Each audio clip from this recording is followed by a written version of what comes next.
পরিকল্পিত বর্জ্য ব্যবস্থাপনার অভাবে কিশোরগঞ্জ ভৈরব মহাসড়কের পাশে গড়ে উঠেছে ময়লার ভাগাড়। বিস্তারিত জানবো সহকর্মী তোফায়েল আহমেদের কাছ থেকে। তোফায়েল, সমস্যা নিরসনের ব্যাপারে কর্তৃপক্ষ আসলে কি বলছে জানাবেন। জি ইশরাক, আসলে আমি এখন আসলে যে জায়গাটাতে দাঁড়িয়ে আছি কিশোরগঞ্জ ভৈরব ময়মনসিংহ যে আঞ্চলিক মহাসড়কটি সেটির কিশোরগঞ্জ শহরের যে কামালিয়ারচর এলাকায় আসলে এখানকার ঠিক শহরের প্রবেশদ্বার বলা হয় এই কামালিয়ারচর যে জেলখানা মোড়টি রয়েছে সেখানে। এখানে কিন্তু যে রাস্তার পাশেই কিন্তু যে পৌরসভার যে বর্জ্য যে ফেলার যে জায়গা সেটি কিন্তু নির্ধারিত স্থান হিসেবে এখানে রয়েছে। আমরা আসলে এখানকার যে পরিস্থিতি যদি আপনাদেরকে যদি একটু বলি, এখানকার ময়লার অব্যবস্থাপনার কারণে এখানকার যে সৃষ্ট দুর্গন্ধে কিন্তু এলাকার জনমানুষের কিন্তু একটি দুর্গন্ধের এবং এই ময়লার জন্য কিন্তু বিভিন্ন ধরনের রোগ বালাইয়ের শিকার কিন্তু তারা হচ্ছেন।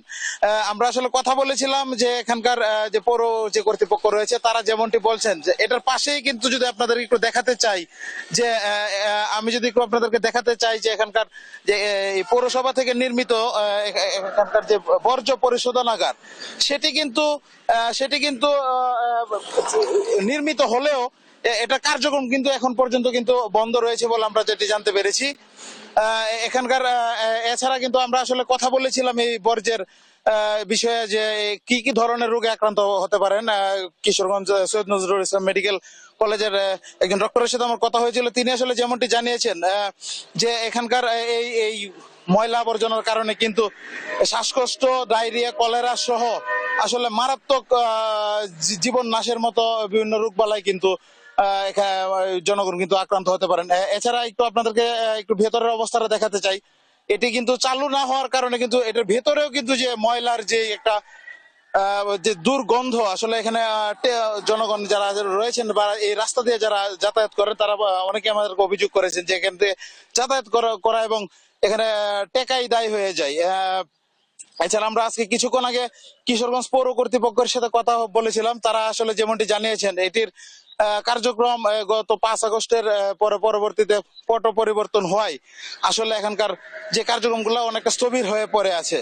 তো আসলে এই এলাকার পাশে কিন্তু কৃষি জমি রয়েছে, এইসব বর্জ্যের কারণে কিন্তু কৃষি যে জমি রয়েছে সেইগুলোর কিন্তু এই বর্জ্যের কারণে কিন্তু উর্বরতা নষ্ট হচ্ছে এবং কৃষি জমির উপর কিন্তু একটা ব্যাপক আসলে একটি উর্বরতা নষ্ট হওয়ার মতো যে অবস্থা সেটি কিন্তু আসলে তৈরি হয়েছে।